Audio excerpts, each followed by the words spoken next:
3. Listo. Hola, buenos días. Mi nombre es Priscila Palomares, me gusta que me digan Pris, su pronombre es ella, ella. Y el día de hoy les vamos a presentar el protocolo que hemos estado trabajando en ESINE.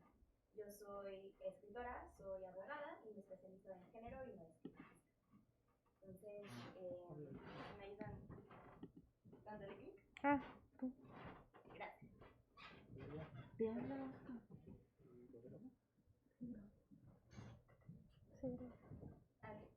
El protocolo se llama Protocolo de Prevención, Investigación y Resolución en casos de discriminación, violencia sexual y de género.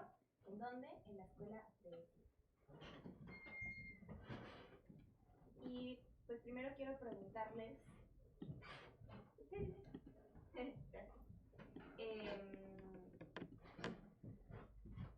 bueno, más bien, compartirles dónde sale este protocolo.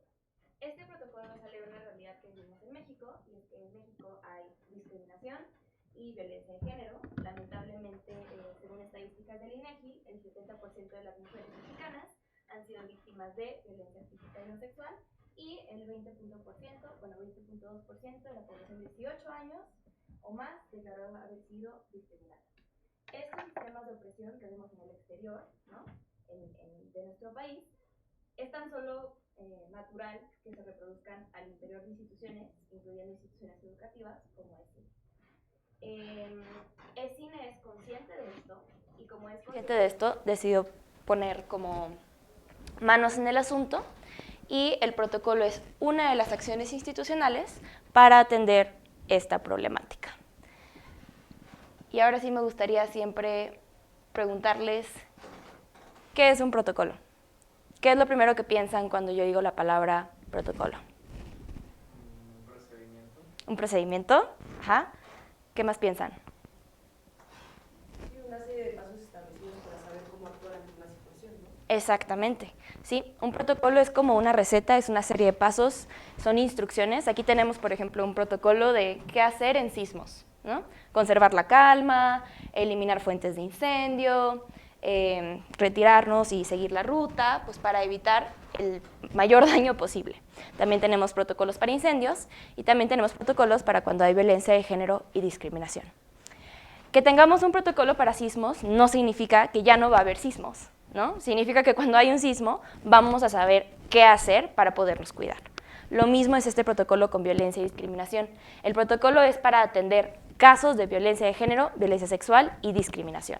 ¿Para qué? Para que las autoridades y tanto las personas y la comunidad sepamos qué hacer cuando esto suceda y evitar daños, ¿no? Porque luego los daños son como avalancha cuando hay ese tipo de casos, y lo que estamos tratando de hacer es pues, que haya el menor daño posible en las personas.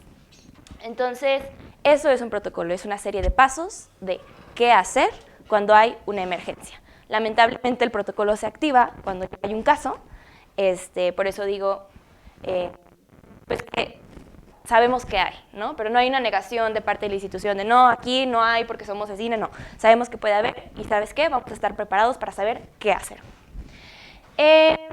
Bueno, les voy a platicar un poquito más del contenido del protocolo para quienes no lo conozcan todavía. El protocolo fue creado con el comité que tiene ESINE, que aquí de hecho hay un miembro del comité que nos está acompañando, y al final nos platicará un poquito más de este proceso, junto con una consultoría jurídica de género, que soy aquí yo, su servilleta. Nos juntamos, me habían platicado más o menos lo que había hecho ESINE respecto a este tema, hicimos una encuesta, y este protocolo se diseñó específicamente para ustedes, para ESINE, para la comunidad ESINE. Fue con base a los resultados de la encuesta que se hizo, detectamos cuáles eran las necesidades, y entonces dijimos vamos a reformular lo que ya hay para que pueda atender correctamente a esta población. Otra cosa importante es que el protocolo tiene un enfoque victimal. Voy a ahondar un poquito más en el enfoque victimal más adelante, pero desde ahorita quiero que lo sepan. El enfoque victimal significa que cuando hablamos de justicia, mucha gente piensa, y así está, por ejemplo, el Código Penal, ¿no? Justicia significa encontrar un culpable y castigarlo. Si tú vas a denunciar al MP, el proceso se va a tratar de eso, ¿no? Vas, denuncias, quién fue y cómo lo castigamos. No, pues en la cárcel, por decir, ¿no?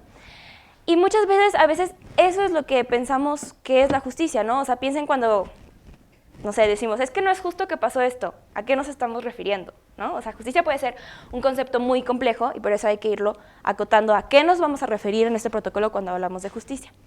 Lo que hace el enfoque victimal es que le da la vuelta a este concepto punitivo, digámoslo así. Y lo que hace es, a ver, cuando algo no es justo, significa que hubo un daño y hay que repararlo, lo cual es muy distinto, hay un culpable y hay que castigarlo. Entonces, ese es el enfoque que tiene el protocolo, eso es lo que busca, reconoce que hubo un daño, no nada más a la persona, digamos que a la víctima, sino a todo el mundo alrededor, porque cuando hay un caso de violencia de género, es toda la comunidad quien sale lastimada, no nada más una persona. Entonces eso es algo que tenemos muy en cuenta y con esa lógica es que se construyó el protocolo. Esto no significa que no hay resoluciones punitivas, sí las hay en algunos casos, por ejemplo, de violencia sexual. Sin embargo, pues hay opciones no punitivas o puede haber los dos tipos de resoluciones, ¿no? Algo punitivo y algo no punitivo para resarcir el daño. Otra cosa es que el protocolo basa sus definiciones en el protocolo para juzgar con perspectiva de género de la Suprema Corte de la Justicia de la Nación y tiene un marco jurídico. Esto igual y se los digo para que lo sepan, pero sé que aquí son estudiantes de cine, no de derecho, pero básicamente lo que quiero decir con esto es que el protocolo no se está sacando definiciones de la manga, ¿no? O sea, no estamos inventando qué es violencia sexual, ni qué es acoso sexual, ni nada así. Tiene sus definiciones y tiene su marco jurídico y está pegado a la ley y está siguiendo ciertas normativas que ya existen y todo esto les va a ayudar a que el protocolo pues esté conforme a la ley. Entonces, si hay alguna definición, lo que hace este protocolo es decir, bueno, ¿qué estamos viendo en este tipo de archivos? Y ya podemos entonces entender a qué nos estamos refiriendo. Entonces, hablábamos que un protocolo, como ustedes dijeron, es una serie de pasos que tenemos que hacer en caso de que haya una emergencia. Porque lo peor que nos puede pasar es que cuando hay una emergencia entramos en crisis y todo el mundo quiere ayudar, pero termina sin ayudar, ¿no? Por ejemplo, un sismo, empieza a sonar la alerta sísmica, nadie sabe qué hacer, todo el mundo se empuja, puede salir peor. Entonces, esto es qué es lo que hay que hacer y es lo que hoy les voy a enseñar. Esto significa que el protocolo no genera derechos ni obligaciones. Con esto me refiero a no es una iniciativa de ley, no nos podemos hacer ciertas cosas, ¿no? ¿Por qué? Porque el protocolo tiene límites, ¿sí? Y estos límites, pues, es por la misma naturaleza. Yo les platicaba en el curso pasado que yo veo el protocolo a veces como un proyecto de investigación, donde tienen que estar haciendo una pregunta y tienen que ir delimitando, ¿no? ¿Qué es esto? No sé, creo que puede ser, cuando tienes una película, pues tienes que ir delimitando el tema. Si tratas de abarcar todo, no abarcas nada. Entonces, esto está muy específico para este tipo de casos. Y claro, reconoce y respeta pues, los derechos humanos, ¿verdad? Como digo, no estamos sacando las cosas de la manga, hay un marco jurídico, etc. Algunos de los límites, por ejemplo, que ahorita hablaba, que va a tener un protocolo, porque nuevo es una serie de pasos, pues es en las sanciones, ¿verdad? Por ejemplo, el protocolo no puede encarcelar a alguien. El cine no puede decir tú te vas a la cárcel, ¿verdad? No puede. Otra cosa es no puede hacer un juicio, no puede hacer pues, bastantes cosas, pero ¿qué sí puede hacer? Esa es la gran pregunta. Y lo que sí puede hacer está en el mismo título, que es prevenir, investigar y resolver. ¿Qué cosas va a prevenir, investigar y resolver? Discriminación, violencia sexual y violencia de género. ¿En dónde? ¿A quién? ¿A quién le puede pasar esto? ¿A quién va a atender? A la comunidad ECINE. Y estamos entendiendo comunidad de cine por personas que forman parte del alumnado, cuerpo docente, personal académico, administrativo, de seguridad y de mantenimiento. Esto quiere decir, esto es así, perdóname, porque de nuevo tenemos límites. La institución ECINE pues tiene sus límites, ¿verdad? Si alguien de fuera agrede a alguien de adentro, se puede ofrecer quizá apoyo psicológico, pero no pueden investigar a alguien de fuera, ¿no? Porque no están facultados para hacer eso. Entonces, por eso digo que el protocolo está muy delimitado y pues muy enfocado en lo que necesitan atender en esta institución. ¿Sí? Por ejemplo, alguien de adentro va a hacer algo a alguien de afuera. Ahí es un límite. Es una gran pregunta. A ver, vamos a regresar a la filmina. Sí. El protocolo previene, investiga y resuelve. Y lo que tú estás diciendo tiene que ver con la prevención. Cuando alguien de afuera se queja de alguien de adentro, ¿no? Ok. Pues ellos, o sea, bueno, tiene esta facultad para poder resolver cosas de gente que está aquí adentro, ¿no? Y muchas veces cuando pasa algo así de que hay un caso, lo que se puede inmediatamente activar es el protocolo de la prevención y empezar a, no pueden investigar tal cual a una persona de fuera, porque pues no pueden llegar de que, hey, te vamos a investigar si, pues ustedes quiénes son, ¿no? Pero si es de conocimiento, por ejemplo, en una denuncia en redes sociales o algo así, lo que sí se puede hacer es activar un mecanismo de prevención y todo esto se va a dejar como antecedente. ¿Por qué? Porque, como te digo, no pueden llegar a investigar y resolver porque no está, porque hay límites, pero, por ejemplo, se deja el antecedente de que este fulanito está haciendo tal cosa, ¿no? Entonces, ponle tú, este fulanito está filtrando nudes. Ok, entonces Cine tiene conocimiento de eso y que bueno, siempre comuníquenle a Cine lo que está pasando para que puedan hacer algo y entonces Cine ya pueden meter un mecanismo de prevención, de ¿sabes qué? Esto no lo podemos hacer y pueden iniciar una campaña, pueden empezar a hablar del tema y obviamente se queda como antecedente por si llega a haber otra queja, entonces pues ya hay una prueba de que esta persona hace tipo de cosas porque la violencia siempre tiene patrones, ¿no? Entonces sirve mucho que sí metan la queja.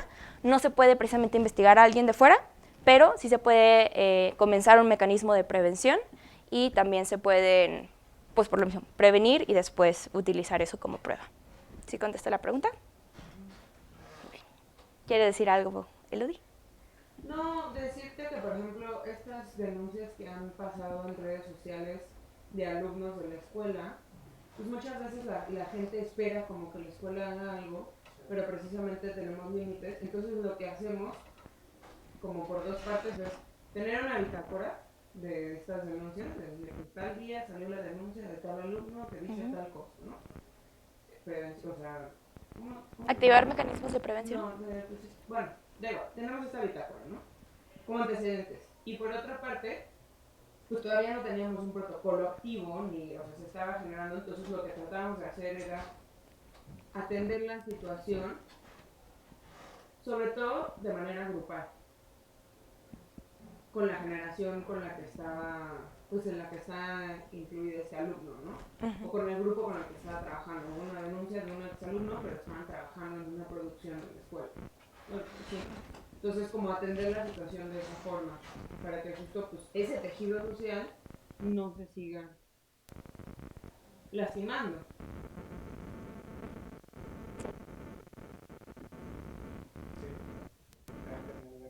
Era más como el ejemplo de lo que se ha hecho y lo que se puede hacer en ese sentido. También el otro día Bruno preguntaba, creo que era Bruno, no era Pato. ¿Qué pasa si en el rodaje de Pato una actriz se pues quejaba, ¿no? O sea, que podía como acercarse al comité, mandar un mail o lo que sea, porque tiene acceso al protocolo y lo que sea. Pues no se puede hacer mucho más que darle la información de apoyo psicológico, cosas así, y además guardar un antecedente. Sí, o sea, de hecho aquí, si el comité cree necesario, pues pueden hablar con el estudiante y todo eso, ¿no? Pero no se puede investigar, ¿no? O sea, porque ya es algo de fuera. Lo que también es muy importante en este protocolo y de la justicia victimal es que creemos que las personas que son víctimas tienen autonomía y las personas que sufren violencia, las víctimas, denuncian cuando pueden. No cuando alguien más quiere, no cuando le piden ciertas fechas, sino cuando pueden y cuando quieren. Cuando dicen, tengo estos recursos para poder hacerlo. Entonces, las quejas del protocolo solamente pueden venir de la persona que las vivió. Si tú ves algo que pasa, pueden meter la queja, pero no se puede directamente investigar porque podría chocar con el proceso de alguien que lo está viviendo, ¿no? Quizá está viendo otras cosas en terapia, si es que está tomando terapia y ahorita no es el momento. Entonces eso es algo muy importante y también tiene que ver con esta pregunta, ¿no? O sea, cuando empieza terceros, redes sociales, es como, bueno, a ver, aquí va a haber todo el apoyo, pero si tú lo quieres. Si no, sería condescendiente decirte, lo tienes que hacer porque pobre de ti, Entonces, eso también es algo muy importante. Y esto no tiene tanto que ver con límites, pero sí es algo que se pensó mucho en el protocolo, ¿no? En que las personas tenemos autonomía. Y bueno, gracias por la pregunta. Otras particularidades del protocolo, y son particularidades que creo que Cine debería estar súper orgulloso, es que, bueno, este protocolo nuevo fue diseñado para ustedes, y por lo mismo no es el protocolo de la UNAM, no es como el protocolo del TEC, no es como el protocolo de otras universidades, porque aquí hay particularidades. Y algunas de esas particularidades es, por ejemplo, que hay diversos canales de denuncia. Con esto quiero decir que se puede meter una queja con distintas instancias, que en este caso son primer contacto, que es Elodie, con el comité, que está Cabel, o de manera anónima a través de un correo. ¿Por qué? Porque, por ejemplo, lo que pasa en algunos otros protocolos, no diré cuáles, es que siempre te tienes que quejar con la misma persona, y si esa persona es amiga de la persona que quieres tú meter la queja, pues hay un conflicto de interés. Entonces, para evitar estos conflictos de interés, hay varios caminos, ¿no?, que la persona que mete la queja puede meter. Porque siempre hay que recordar que la persona que mete, las víctimas, son expertas en su caso. Ellas ya meditaron qué es lo mejor, ya vieron las alternativas y por algo van a hacer las cosas. Pero lo que sí podemos hacer es darte muchas vías para que entonces elijas la mejor para ti. Otra parte que considero que fue muy padre es que se involucra a estudiantes en el proceso. Por ejemplo, en el comité hay estudiantes que se involucraron tanto en la creación del protocolo como se van a involucrar en las resoluciones que hay en el protocolo. Esto me parece muy sano porque, de nuevo, por eso tiene la justicia victimal, ¿no? O sea, porque se busca cuidar el tejido social. Entonces, no es nada más como las autoridades dicen y esto se hace, sino que hay todo un diálogo al respecto de qué es lo que como comunidad podemos hacer para sanar. También hay una división de responsabilidades porque hay un órgano de seguimiento. Esto quiere decir que no todo va a recaer en la responsabilidad de la persona para que sea algo dictatorial, de nuevo, sino va a haber alguien que, el órgano de seguimiento, que en este caso es Angie, que va a estar viendo, a ver, cómo va este proceso, ya se resolvió, ya se cumplió la sanción, no se ha cumplido, y toda esta información nos va a ayudar porque el protocolo tiene una naturaleza flexible. Bueno, flexible, rígido. Este protocolo no es perfecto, puede que necesite cambios, y Cine lo sabe, y por eso es flexible. Con esto quiero decir que cuando algo no está funcionando, se puede cambiar. Si hay algo que se necesita agregar, se puede agregar. Si ustedes como comunidad dicen, oye, esto está faltando, esta necesidad que quizá no se detectó, se puede agregar. Y esto ayuda mucho, pues, para que se puedan atender todo tipo de casos sin que el protocolo se vuelva como un impedimento para no atender ciertos casos. Entonces, es de naturaleza flexible. Ok, vamos a entrar un poquito más en el protocolo. El protocolo también tiene medidas de protección, que también creo que es un acierto del protocolo, y las medidas de protección son para evitar más daño en caso de que sepa que hay un daño, pero esto no significa que si se ponen medidas de protección en un caso, ya eres culpable. No, significa que ahorita esto se necesita para la investigación. No es una prueba de culpa. ¿Cuáles pueden ser unas medidas de protección? Por ejemplo, se mete una queja y dicen, ¿sabes qué? Esto es gravísimo, necesitamos separar a estas personas. Esa podría ser una medida de protección. Aquí las enlisto. Por ejemplo, detener las producciones, cambiar el crew, limitar los horarios dentro de las instalaciones para que la persona denunciada no pueda permanecer en esto sin la supervisión de la autoridad de la escuela, o de plano, aislamiento. Estas se pueden activar, no significa que sea culpable, sino que a veces son necesarias porque ustedes pues, están trabajando en rodajes todo el tiempo, ¿no? Por eso están adecuadas a eso. También tenemos, a ver si... ¿Puedo decir algo de esto? Adelante. Esto salió de platicar cómo son los procesos de la escuela. Y nos dimos cuenta de que, bueno, esto ya se ha utilizado. Es como llevar al protocolo un tipo de medidas que ya se usaban en la escuela, pero que tienen que ver con que si hay una denuncia en filmaciones, por ejemplo, no necesariamente vamos a tener tiempo de hacer la investigación antes de que termine el proceso. Entonces se tiene que hacer una medida de protección en lo que se hace la investigación. Por eso no se puede juzgar que nadie es culpable porque toma una medida de esta, nada más es una medida que se toma por seguridad de la comunidad. ¿No? O sea, es como, es urgente actuar, hay que tomar una medida de protección, pero después se va a hacer una investigación y se va a determinar qué pasó. Esa es la lógica. Gracias.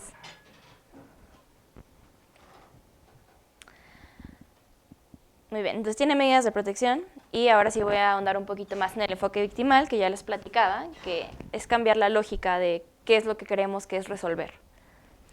Y bueno, pues resolver es reparar y cuidar el tejido social. Entonces, de nuevo, tiene resoluciones punitivas y no punitivas. Y aquí les quiero preguntar algo. ¿Ustedes cuál creen que es la diferencia entre una persona que se queja, que mete una queja, y una víctima? Una persona que se queja puede no ser la víctima. Ajá. ¿Por qué? Por ejemplo. Pues no sé, es como testigo de algo, pero pues en sí no puede hacer algo como al respecto, entonces mete una queja. No sé. Ok. Sí, eso podría aplicar si personas terceras pudieran meter quejas. Y sí, tienes razón. O sea, no todas las personas que se quejan tienen que resultar en víctimas, ¿no? Puede que eso no suceda. Lo que se dice desde el enfoque victimal, y no es porque me guste mucho la palabra víctima, o sea, si quieren usar sobreviviente o lo que sea, está perfecto, ¿no? Pero la razón por la cual se utiliza la palabra víctima es que cuando se dictamina que en efecto sufriste esta violencia y que fuiste víctima, entonces adquieres derechos. Y por eso estamos utilizando la palabra víctima y el enfoque victimal. ¿Dónde están estos derechos? En la Ley General de Víctimas, que de nuevo está en el marco jurídico del protocolo y también en la lógica de cómo se construyó. También es importante que cuando hablamos de víctimas, sobre todo en este protocolo, no estamos hablando de personas pasivas, como muchas veces en los procesos del MP, ¿no? De que, pues, o en otros protocolos, pues, qué bueno que veniste aquí a meter tu queja y después te decimos cómo se resolvió. Y ya, quédate ahí quieta. Pues no, si yo voy y te meto un golpe, pues probablemente reacciones, ¿no? De quítate. Y cuando sufrimos agresiones, cuando sufrimos violencias, vamos a reaccionar. Y pues esto es muy importante porque muchas veces desde los discursos misóginos, inclusive del Estado, pues dicen, ay, es que las protestantes son violentas cuando se están defendiendo. Y esto es algo que sí tiene el protocolo muy en cuenta, que es normal reaccionar ante violencias. Es normal. Y de hecho lo que no es normal, lo que no es natural, es denunciar. Tienes que pensarle mucho, ¿no? O sea, no es algo intuitivo hacerlo, y lo entendemos. Pero esta es la lógica de la justicia victimal. ¿Cómo se puede ver esto? Ahora sí, en el protocolo, pues uno, lo que les decía, que la persona que mete la queja tiene agencia, que esta persona va a decidir dónde, cómo y cuándo meter su queja. Otra cosa es que se le pregunta, ¿qué espera de este proceso? ¿Qué estás pensando que es justicia? Esto es muy importante, porque muchas personas a veces meten una queja nomás porque las va a hacer sentir mejor o porque no quieren castigar a esa persona, pero quieren ya no tomar clases con esa persona, y eso es muy importante porque, de nuevo, lo que pensamos de justicia tiene que ver con lo que vamos a esperar, y esto se toma en cuenta al momento de que se mete la queja de qué estás esperando, de nuevo, tomando en cuenta que pues, el protocolo tiene ciertos límites, ¿verdad? Y obviamente en casos de discriminación puede ser una solución no punitiva. Por ejemplo, es que este maestro está haciendo comentarios racistas, pero no quiero que precisamente lo expulsen, ¿no? Ah, bueno, podemos hacer algo, un diálogo, ¿no? Para ver que ya no vuelva a pasar y todo eso, sin que necesariamente lleguemos a extremos. Entonces, así es como se va a encontrar el enfoque victimal dentro del protocolo, así como en algunos principios, que ahorita hablaré de ellos. Ahora sí, ¿cómo serían las resoluciones desde un enfoque victimal?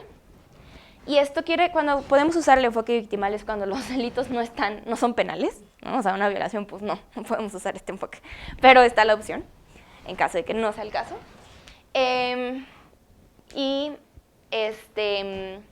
Aquí se enumeran de manera enunciativa, más no limitativa. Y esto lo van a ver mucho en el protocolo si lo leen, porque significa que es un listado, pero pues puede haber más cosas, ¿no? Nada más que no podíamos escribir todas las sanciones del mundo porque el protocolo sería más largo de lo que ya está. Perfecto. Entonces, ¿cuál sería la lógica de una resolución con justicia victimal? Por ejemplo, de servicio.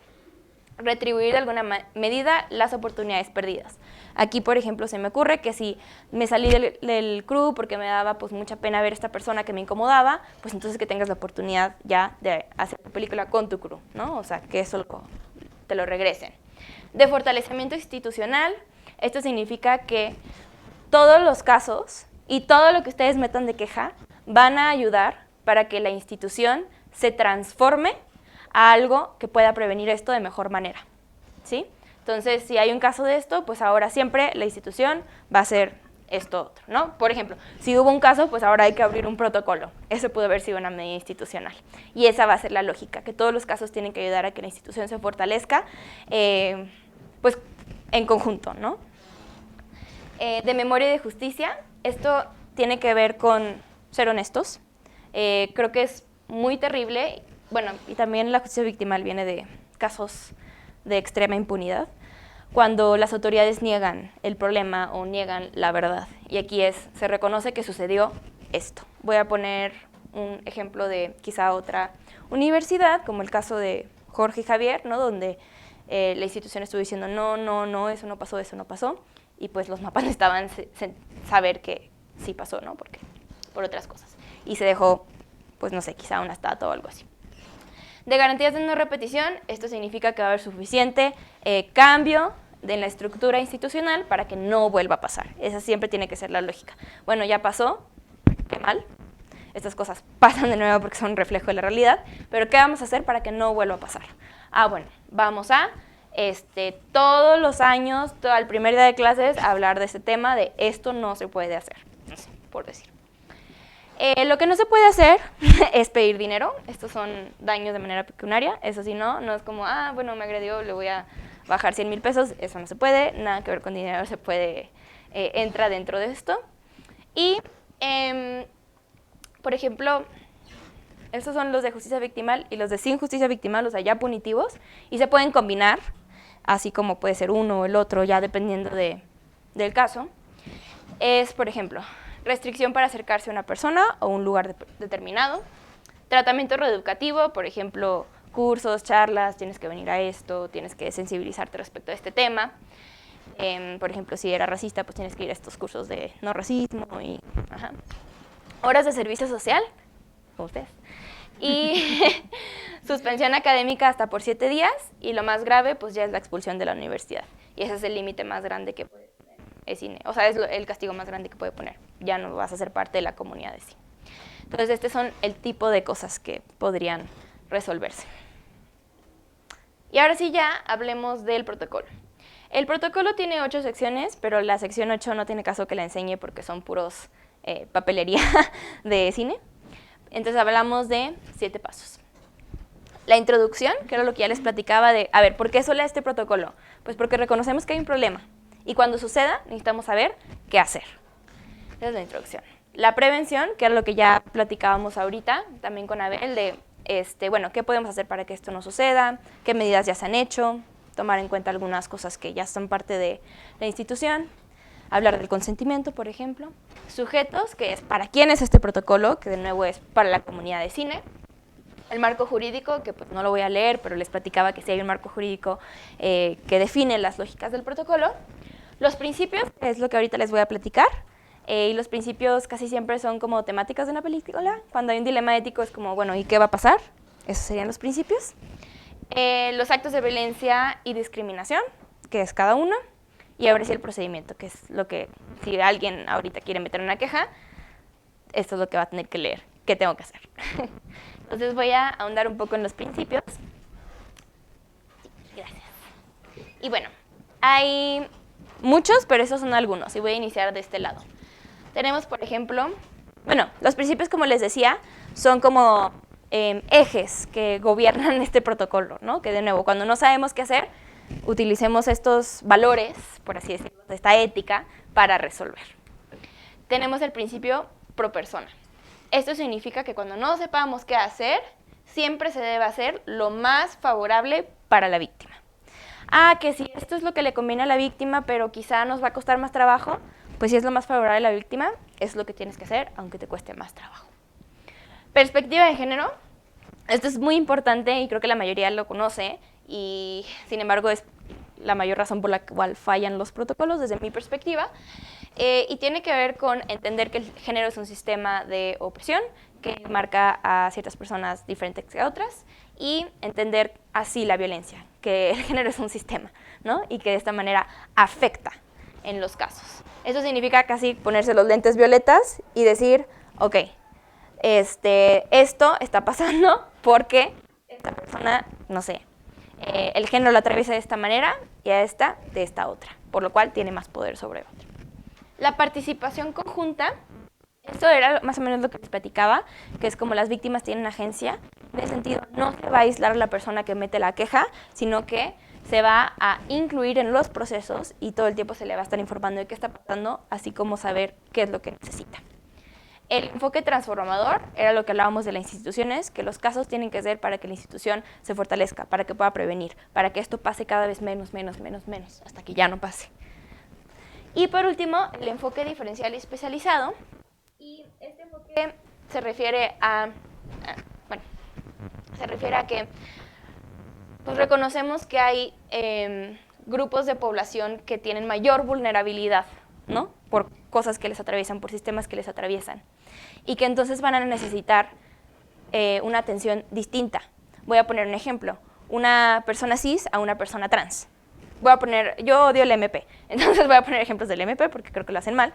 Si tú eres una persona no binaria, que vas al MP y todavía no haces tu cambio de identidad, tu reconocimiento de identidad, y dices, quiero meter una denuncia, es como, ok, perfecto, de violencia sexual. Pero va a haber mucha revictimización e inclusive van a decir, no, pues es que tu INE dice que tu nombre es este y tus pronombres son estos. Y no te los van a respetar en todo el proceso y pues va a haber pues, más daño, ¿no?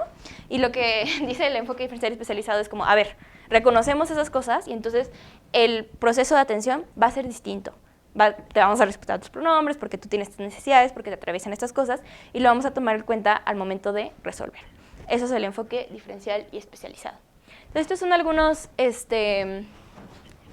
principios del protocolo, que de nuevo vienen casi todos de la justicia victimal. Y ahora sí. Perfecto. Bueno, vamos a regresarle.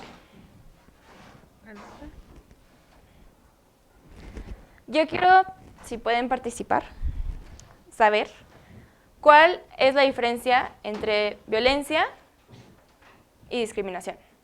Es decir, ¿qué es violencia? Violencia es como con la intención de como causar un daño, ¿no? ¿Ok? ¿La intención? ¿No sabes? Una agresión. ¿Una agresión? ¿Cómo? ¿Por qué una agresión? ¿Cómo podemos determinar qué es una agresión? Sí, causa daño tanto físico como emocional. ¿Ok? ¿Solo físico y emocional? ¿De qué otra manera pueden hacer daño? Físico, emocional, psicológico, ajá. A ver. Económico. Económico, Sexual. social. Ajá, exactamente. Puede ser físico, puede ser psicológico, puede ser social, ¿no? El daño. ¿Y discriminación? ¿Qué es la discriminación? O sea, sí, pero o sea, como que suena, o sea, los tengo como en un lugar muy parecidos a las dos cosas, entonces no sabría diferenciar. La discriminación tiene que ver con el sistema, o sea, con lo sistemático que suele ser. O sea, la discriminación se da a partir de ciertas características o, pues sí, sistemáticas, ¿no? O sea, discriminamos a alguien por su raza, por su género, por su orientación sexual, pero tiene que ver más con una percepción más sistémica. Pero cuando dices discriminamos a alguien por estas razones, ¿cuál sería el acto? Alejarlo, pues sí, como empujarlo a ciertos lados que no necesariamente son de integración social ¿Ok? o cultural, sino más bien ponerlos en otra caja como si fueran ciudadanos de segundo tipo por no tener ciertas características que apreciamos como las características del humano, ¿no? Promedio. Ok, muy bien. Bueno, van muy bien. Vamos a hacer algunas precisiones a las definiciones que ya dieron. La violencia siempre es un ejercicio de poder. La violencia existe porque existe el poder. Por ejemplo, ahorita el poder lo tengo yo, porque estoy hablando aquí enfrente, y me están escuchando.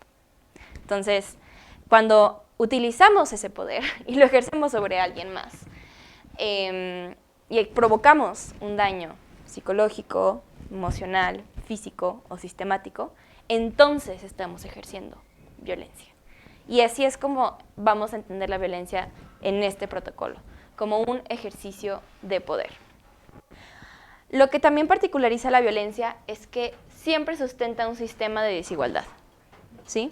Siempre va a ser que estos sistemas de desigualdad se queden así. Por ejemplo, el machismo, ¿no? Siempre que, voy a poner un ejemplo. Imagínate que ahorita hubiera un hombre y todo el tiempo me está interrumpiendo, ¿no? Y yo soy una mujer más joven y es un hombre más grande, que es lo que dicen como micromachismos, que no existen los micromachismos, pero bueno, los machismos. Si todo el tiempo me está interrumpiendo, está ejerciendo su poder por su género y por su edad sobre mí para hacerle como si yo no sé nada, ¿no? Y está entonces validando este sistema de desigualdad que es patriarcal, ¿no? Donde las mujeres en teoría no tienen palabra. Entonces, esa es la lógica. Siempre va a estar beneficiando un sistema de desigualdad. De igual manera, que alguien, por ejemplo, un maestro siempre esté misgendereando a una persona trans, pues estás beneficiando ese sistema de desigualdad, ¿no? Donde vas a hacer que yo me quede ahí y además, obviamente, provocar un daño, como ustedes ya decían. ¿Sí? Entonces, eso es la violencia. Hay muchos tipos de violencia. En este protocolo nos especificamos en género y sexual. Y género, obviamente, entendemos por personas cis, trans y no binarias. Y, bueno, sexual, pues, ahorita ahondaremos un poco en ella, pero ya tiene que ver, pues sí, con el cuerpo. La discriminación, como ustedes ya decían, sí tiene que ver porque está basada en sexo, edad, discapacidad, condición social, racial, económica, etc. Y lo que se hace es una distinción, exclusión o restricción, como ya decías, separar. Y todos estos tres actos, ¿no? Hacia este tipo de personas, hacia este tipo de sistemas que se van a estar alimentando, entonces lo que impide es igualdad de oportunidades, ¿no? Te voy a rezagar y te vas a quedar ahí, y por eso va a estar siempre esta brecha económica. Por ejemplo, también con, no sé, un sistema racista, que eso pasa, ¿no? Entonces, tú te quedas ahí, yo me quedo acá, y así se va fortaleciendo estos sistemas de desigualdad. Y así es como vamos a entender la violencia y la discriminación. Gracias. Algunas precisiones sobre la violencia de género, pues es que, esto no me lo estoy inventando de la manga, lo del poder, sino que pues se ha estudiado que sí, por razones de género, hay cosas que le van a atravesar a ciertas poblaciones que a otras no, y las deja más vulnerables, ¿no? En cierto tipo de situaciones, como pues, las mujeres en la calle, ¿no? O los cuerpos femeninos en la calle. Sí son más vulnerables que un cuerpo que se ve más hegemónicamente masculino. Porque por eso hay acoso, por eso hay que te chiflan y cosas así, ¿no? Y de ahí es que ya se ha estudiado la violencia de género. Ahora hablemos de la violencia sexual, que es un tipo de violencia de género, que también se ha comprobado que pues, afecta de manera mayoritariamente a cuerpos feminizados, y la violencia sexual a los cuerpos feminizados, sí. Y la violencia sexual, por ejemplo, el Código Penal se define por la relación de poder que existe. Y cuando hablo de relación de poder, por ejemplo, no sé, sin leer, ¿cuál es la diferencia entre acoso y hostigamiento sexual? Sí, gracias. No es más ay, no sé. O sea, pero siento que esto debería ir como todavía más allá, ¿no? Ok, ¿el hostigamiento es más allá? No estoy seguro. Yo siento que es al revés. A ver. Hostigamiento es lo que sigue previo al acoso. Ok. Y el acoso no alcanza a leer ahí. Ok. Un nivel más jerárquico, como precisamente remarcando esa relación de poder que existe Claro. entre el acosado y el acosador. Ok. El hostigamiento es más como, a mi entender, es como una acción previa a llegar al acoso, pero sigue siendo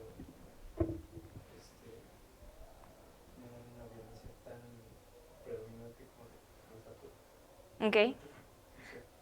No, muy bien, sí tiene que ver con la relación de poder. Hola, ¿ya tú lo leíste o quieres participar? No, yo sí lo leí. Listo. Lo estoy leyendo. Ok. Lo sigo leyendo. Lo sigo leyendo. Lo voy a explicar entonces. En efecto, la diferencia entre acoso y hostigamiento sexual tiene que ver con la relación de poder. No significa que uno sea mayor que otro, significa quién lo está ejerciendo. El acoso sexual es cuando lo ejerce alguien del mismo nivel jerárquico, un estudiante a otro estudiante, un docente a otro docente, ¿sí? Estamos así. En cambio, el hostigamiento sexual ya es así, de aquí a acá abajo. Entonces, cuando ya hay una subordinación entre las personas, aquí dice jefe-empleado, pero también puede ser docente-alumno. Esa es la diferencia y tiene que ver con la relación de poder. Ustedes no se tienen que aprender esto, o sea, ustedes pueden meter la queja y ya el comité determinará, pero lo digo sino como ejemplo para mostrar cómo la violencia tiene que ver con el poder.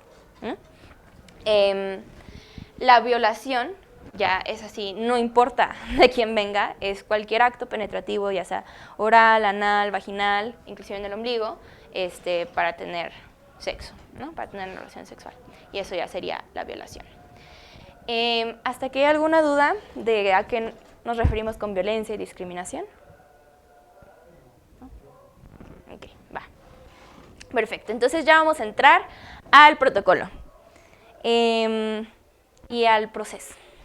Primero les voy a enseñar los personajes del protocolo, quién está aquí, quién va a estar actuando y quién va a hacer qué. Aquí hay algunos. Vamos a iniciar con el primer contacto, que es Elodie, que aquí está. ¿Nos puedes decir dónde te pueden encontrar? En mi oficina. En el segundo piso. En el segundo piso. Muy bien. Primer contacto, que es Elodie. Ustedes pueden llegar directamente con Elodie a meter una queja. Y Elodie les va a escuchar. O por correo. O por correo. Después está el comité, que aquí está Abel, que es parte del comité. ¿Nos quieres platicar tantito más del comité? Pero acércate al micrófono. Ah, Ahí Exacto, no ahí te se tienes agarra. que mover. Bueno, el comité somos 3 profesores y 4 alumnos. Se decidió así para que fuera impar y en caso de que haya alguna controversia se tenga que resolver por voto directo. Del alumnado hay 2 personas de animación, 2 de cine y los maestros estamos elegidos de las 2 carreras también. El comité tiene la función de determinar si las quejas proceden o no proceden. Si proceden, hacer la investigación y una vez hecha la investigación hacer una resolución que se pasa a las autoridades de la escuela. Ya, en grandes rasgos esos. muy bien. Ahorita vamos a enseñar un diagrama con lo que acaba de decir Abel. Pero sí, ese es el comité, está conformado por docentes y alumnos. Y el comité se divide en 2. En el grupo de investigación, que como dijo Abel, son quienes van a investigar, y aquí solo son docentes por una cuestión de datos personales. Y la autoridad que resuelve, que ya son estudiantes y docentes, que son quienes ya ponen la sanción, ¿no? La recomendación, para que después ya se implemente. Después tenemos el órgano de seguimiento, que es Angie. Angie nada más tiene que estar viendo que el protocolo esté funcionando, ¿no? Y que todo esté en orden, porque hay encuestas, hay ver dónde, si se está atorando algo en el proceso, bueno, en dónde, por qué. Y por último, la dirección, que ya sería Fabián. ¿Por qué? Y Fede y Simón. Porque son quienes van a implementar las sanciones y mediar en caso de que haya urgencia. ¿Por qué? Porque pues obviamente estudiantes del comité no pueden correr a alguien si se necesita, ¿no? O sea, tiene que venir de acá. Y ahora sí vamos ya con el procedimiento.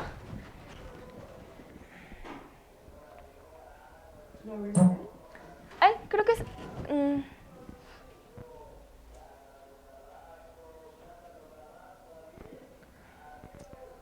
quizás solo... Ya quita el PowerPoint, ¿no? Sí, Pero abriste el procedimiento. creo que sí, pero si no debe estar ahí en la... ¿Es ese?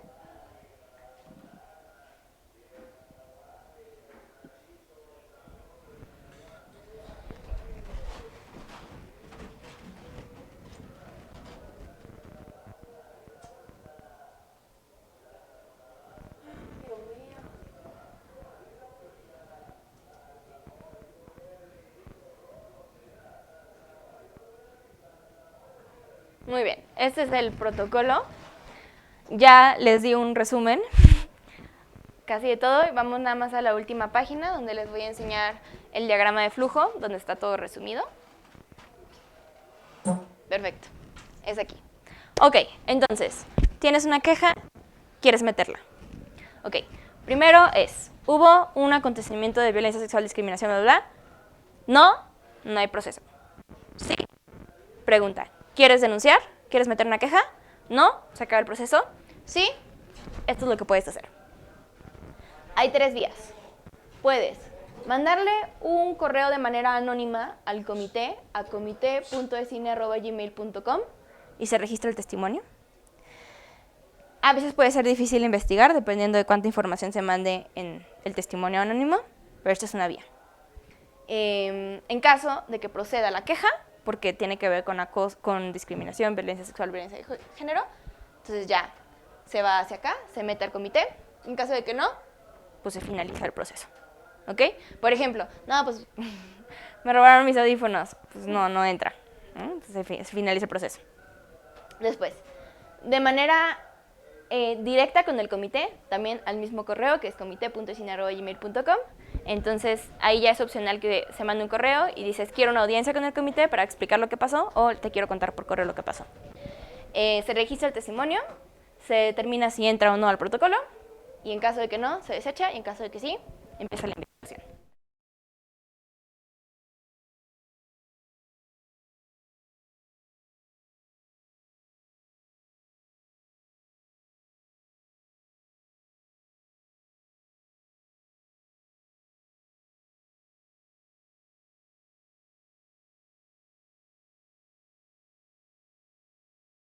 Se tiene que explicar obviamente el procedimiento, de qué es el protocolo, qué es lo que va a pasar. Se registra el testimonio, se entregan las quejas, esto es importante, las evidencias, perdón, de preferencia ese mismo día, para que no se pierdan y no las tengan que volver a contactar. Y si se tienen que haber medidas de protección, se pone. Y ya después de esto, este testimonio se pasa al comité. Procede la queja, no se finaliza el proceso, ¿sí? Esto quiere decir que el primer contacto no puede desecharlo. O sea, no es como, pues no, ya te escuché y no procede, no. Siempre tiene que mandarlo para que el comité dictamine. Entonces, cualquier cosa se tiene que recibir. Y muchas veces cuando no procede, porque bueno, no podemos investigar a alguien que no está aquí, pues se guarda como antecedente y se inicia el mecanismo de prevención. Ok, sí procede la queja.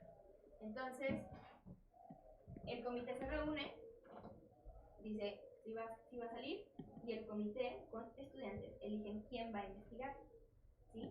De los estudiantes. Ahora, el comité con estudiantes, con docentes, perdón. El comité no va a tener acceso a los datos personales de nadie, esto es completamente confidencial. El testimonio que se entrega, no tiene datos, no tiene nombres, o sea, de hecho en la entrevista pues, no se piden nombres, eso no es necesario. Quizá él lo dice y te va a ver, porque pues es una entrevista, pero no tiene por qué enterarse acá de esto, y es importante que lo sepan. Nada más es como, bueno, pues hubo un caso donde pasó esto en un salón. Entonces ya dicen, bueno, ¿quién investiga? Y ya, todo el comité, incluyendo alumnos, dicen, tales maestros van a investigar, y tales docentes. Entonces ya, se eligen a esos docentes, ellos ya van a tener que tener, pues, los datos de quiénes, ¿no? O sea, para poder hacer la investigación. Se la notifica a todo el mundo, se va a iniciar una investigación. Quizá tienen que hacer entrevistas, o quizá con el puro testimonio, o quizá hay pantallazos, no sé. Lo evalúan, y entonces ya el grupo de investigación determina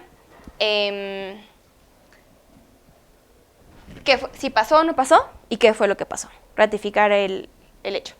No, pues sí pasó y fue acoso sexual, porque fue entre 2 estudiantes.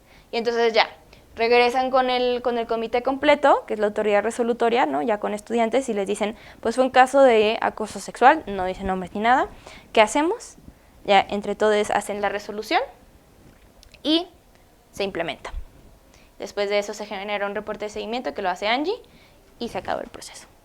Entonces, este es el protocolo en resumen, y ya con esto me siento yo y cedo la palabra a Abel en caso de que haya dudas o comentarios. Quédate cerquita para que tenga el micro. Sí. ¿Qué vale? ¿Tienen todo claro o quieren como que repasemos alguna cosa? Por ejemplo, o sea, si fuera el caso de que alguien como no tuviera idea de cómo pedir como ayuda legal, o sea, como hay alguien que pudiera asesorarte como a dónde podrías dirigirte o algo así. Sí, ahorita quien tenemos perfectamente capacitada para eso es Elo. Entonces, si tú llegas y hablas con ella, te va a decir, esto es legal, entonces tenemos contactos, ¿no? Entonces, obviamente la escuela no puede resolver nada legal, pero te puede ayudar a llegar a esa persona, ¿no? O ayuda psicológica incluso también. Entonces, pero es con Elo, para que también en ese instante se pueda dar seguimiento de esa solicitud.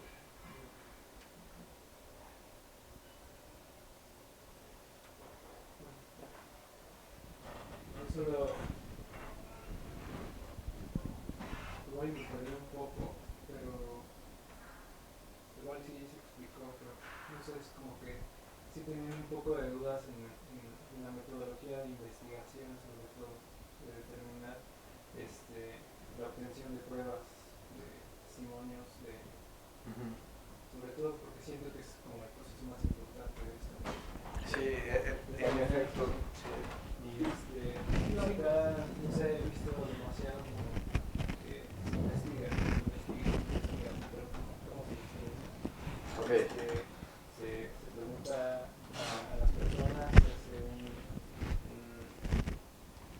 no sé, una validación de testimonios, una validación de testigos, por si alguno, no sé, estamos preguntando al mejor amigo del involucrado, no sé, ese tipo de cosas. Sí, hicimos un simulacro de cómo funciona el protocolo, entonces es muy buena pregunta porque fue lo que tuvimos que resolver haciendo el ejercicio de hacer todo el procedimiento, ¿no? Entonces, sí necesitamos, por ejemplo, saber quién recibió la acusación. No quién acusó, eso nunca lo vamos a saber. Sí. Eso está totalmente bloqueado para nosotros. Pero esto tiene dos etapas. Cuando se hace se determina si el caso procede o no, se hace sin absolutamente ningún nombre. O sea, se lee el testimonio en ese momento con nombres totalmente tachados. Nosotros no sabemos quién es nadie. Entonces, podemos evaluar la situación de manera neutra. Lo único que nos faltó prever es si alguien del comité está denunciado. Pero entonces ahí él lo tendría que decir porque esa persona tiene que renunciar al comité en ese instante. O mínimo la investigación, no renunciar al comité, pero renunciar a la investigación. Eso sería lo correcto. Puede ser una medida de precaución, o una de las medidas. También creo que es importante, Pris decía algo que es casuístico, creo que usabas esa palabra, y eso quiere decir que depende de cada caso. Entonces la metodología de investigación que van a usar, yo ni hago investigación, no me termino. La metodología de investigación que va a usar el comité de investigación depende de cada caso. Si el... ¿No me dejo? ¡Ay! No, ponte ahí. No quiero poner la cámara. Aquí estoy. Si el... Depende de cada caso. Sí, pero iba a poner un ejemplo. O sea, por ejemplo, si la persona que denuncia no tiene absolutamente ninguna prueba, ¿no? Así no tiene pruebas de nada, solo está denunciando algo, no quiere dar nombres de compañeros con los que se podría hablar o lo que sea, pues solo hay un nombre que es el del profesor. Entonces eso va a implicar una cierta metodología que tendrán que ir desenmarañando conforme también es la denuncia. Pero si el denunciante tiene pruebas o dice, sí, mi compañero tal sabe que estoy denunciando y sabe y ha visto esto y pues está dispuesto como a hablar, ¿sabes? O sea, depende mucho de lo que se cuenta en ese primer acercamiento, que es la denuncia, ya sea conmigo o la denuncia vía correo electrónico.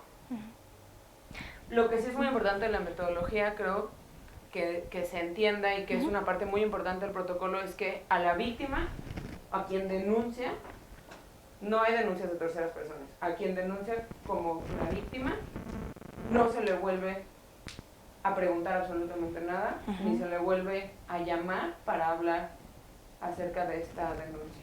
Queja. Queja. Voy a agregar algo a lo que ya dijeron, y son 2 puntos importantes. El primero es que en todos estos casos de violencia sexual y violencia de género y discriminación, el testimonio siempre es una prueba, porque es algo que hemos visto. Es muy raro, ay no, sí, aquí está la grabación de cómo me violaron, no. O sea, el testimonio es una prueba. Por eso Elodie está capacitada para hacer una entrevista de ese tipo, donde se van a buscar elementos de la violencia, y por eso les explicaba qué era la violencia. La metodología no es como, por ejemplo, con algunas autoridades, donde tienen una serie de definiciones y dicen, ah, mira, el acoso sexual es exactamente esto, y entonces tengo que ver un caso donde haya pasado todas estas cosas y que encaje. No estamos jugando a eso, porque la realidad, las leyes se hacen conforme a la realidad y no al revés, ¿no? Entonces, lo que están capacitados ya el comité para hacer, la autoridad de investigación, es saber detectar cuáles son las características de la violencia de género, de violencia sexual, y entonces, con eso tienen ellos un clasificador para saber qué es y qué tan grave fue y en dónde fue el impacto. Y de nuevo, pues la metodología es la de la justicia victimal. Lo que se busca es, a ver, ¿en dónde se hizo el daño? ¿Qué está perdiendo esta persona y qué sistemas de desigualdad están afectando? Que hay que entonces, como institución, reforzar para que esto ya no pase. Entonces, esa es la metodología, ¿no? Tiene que ver con el enfoque victimal y con que el testimonio siempre es una prueba. No sé si contesta la pregunta. No tengo otra. Mencionaste acerca de que al momento de iniciar el proceso de investigación como que no tienen nombres, precisamente para verlo desde un lado muy neutral y juzgar solamente a fulano A y fulano B. Y ¿qué pasa si por alguna extraña razón, X o Y razón, se llega a filtrar el nombre a algún miembro del comité o casi todo ese perfil? Bueno, pues en una comunidad tan chiquita como esta, es probable que el chisme ya esté corriendo. Pero probablemente no toda la gente del comité lo sabe. Entonces, lo mejor es que esa gente no se entere, pues, ¿no? O sea, y los demás que finjan demencia e intenten ser los más objetivos posibles, y ya soltó la información. Pero también no tener los nombres, de algún modo te implica que puedes ver el caso de manera medio neutral, ¿no? O sea, es como en abstracto, digamos. Pero bueno, esa es una realidad de la escuela de la que no podemos escapar. Esta es una comunidad muy, muy chiquita. Nos enteramos de las cosas, ¿no? Lo que queremos hacer es, reconociendo que es muy chiquita esa comunidad, intentar sacarle la vuelta en la medida de lo que se pueda para que sea muy objetivo todo. Bueno, total, que si se determina que sí hay un caso que proceda, se pide y ya se determina quiénes entre los docentes vamos a hacer la investigación, ya se pide la información, en la que seguimos sin saber quién es la persona que se quejó.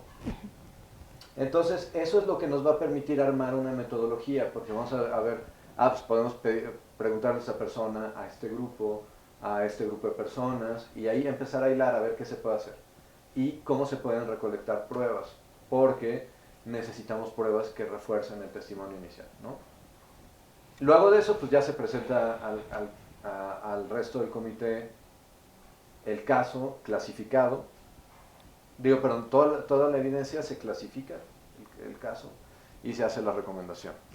Que la recomendación, pues, depende de qué se va a recomendar, ¿no? Puede ser hasta se suspende un semestre, se va de la escuela, que pide una disculpa, depende del caso, ¿no?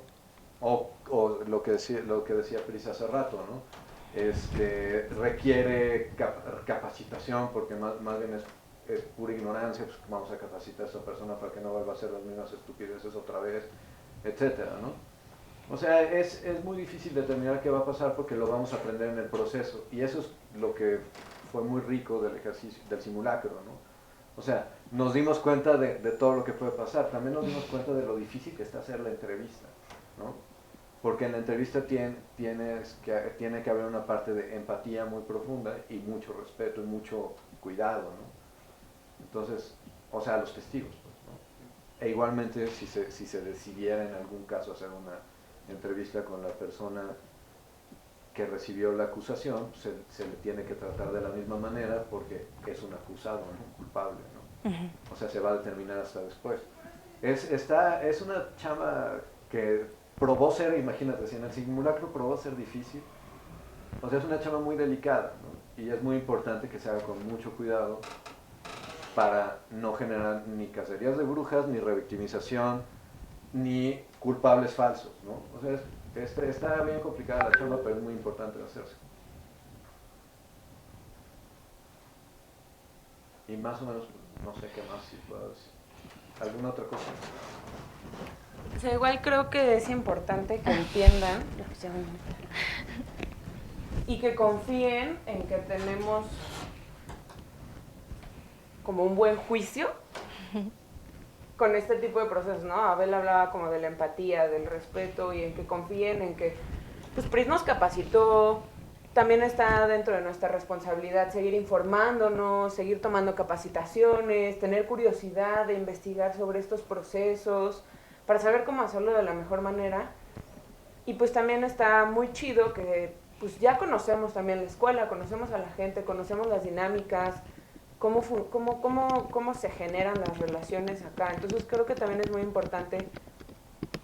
Yo sé que es muy difícil confiar en las autoridades o en las figuras de autoridad, pero que confíen en que lo vamos a hacer de la manera más empática y más correcta y que no vamos a estar filtrando nombres, que no, o sea, ese tipo de cosas, ¿no? Por ejemplo, si una denuncia llega conmigo, pues yo sí estoy casi que firmé un juramento hipotético de no filtrar los nombres, y esa es mi obligación como primer contacto. Si llega una denuncia al correo, pues eso ya dependerá de cómo esté redactada, ya sea anónima o no anónima.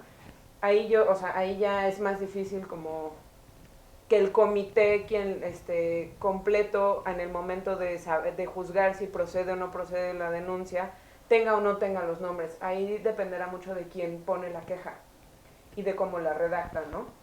Pero si se pasa por el primer contacto, pues sí es mi responsabilidad y mi obligación no filtrar esos nombres. Sí, además ya saben qué hacer porque hay un protocolo. Y que confíen en que pues vamos a hacer las cosas así. Sí, y además, sí, exacto, las vamos a hacer así. Además, por ejemplo, en nuestro caso es, si alguien nos pregunta, pues la respuesta es no te puedo decir, ¿no? Porque todo el mundo va a saber quién es el comité. Entonces, esa es la respuesta que van a recibir, no te puedo decir nada, ¿no? Y es una respuesta de respeto a toda la comunidad, además, ¿no? O sea, a evitar el chisme, respeto a todo el tejido de esta comunidad que además es chiquita y es pues, bastante segura, ¿no? Entonces...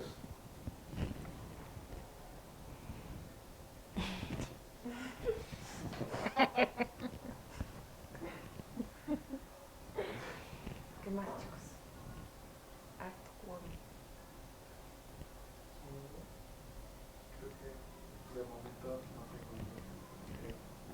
Bueno, igual si tienen dudas o saben de alguien así, de repente les vamos a mandar la grabación. Eso. Pero si de repente escuchan a sus compañeros de, ay, es que el protocolo, como no sé qué, y no saben cómo contestarles sus dudas, pues nos los mandan. Ya saben dónde estoy, ya saben dónde encontrar a Abel, qué clases da, ya vamos a mandar un comunicado un poco más directo con el nombre de todos los integrantes del comité, que también son personas que están capacitadas para contestar todas las dudas que vayan a surgir. Y quejas y comentarios y sugerencias también. Bueno, sí, yo también, o sea, bueno, a las personas que están aquí, ustedes van a ser como influencers del protocolo. Si saben de algún caso, siempre recomienden el protocolo, porque a veces pensamos de que, bueno, o sea, pues yo sé qué hacer y a veces no sabemos qué hacer, porque son, como decía Abel, cosas muy complejas y muy delicadas. Entonces, siempre que puedan, redirijan al protocolo, porque ya hay una vía, ya se trabajó, ellos ya están capacitados para saber qué es lo que se tiene que hacer en caso de una emergencia para evitar el mayor daño posible. Entonces, pues eso ya sería como mi último comentario para cerrar. Compartan el protocolo, recomienden el protocolo. Si saben de algún caso, díganles que saben que hay un protocolo, que hay una grabación, y el protocolo además se puede encontrar en sus correos, en WhatsApp, Y está en la página de alumnos. y en la página de Y alumnos. vamos a poner un QR para... Y van a poner un QR. Entonces, si saben de algo, porque esto pues pasa, aquí está la vía, ¿no? Para eso es para atenderlos a ustedes y a nadie más. Entonces, pues ya lo explicamos, ¿no? ¿Qué es lo que pasaría? Por un motivo, por una cuestión de transparencia. Y pues ya entonces, pues muchas gracias por venir, por su tiempo y pues ojalá que puedan ya revisar el protocolo si les interesa y recomendarlo. Gracias.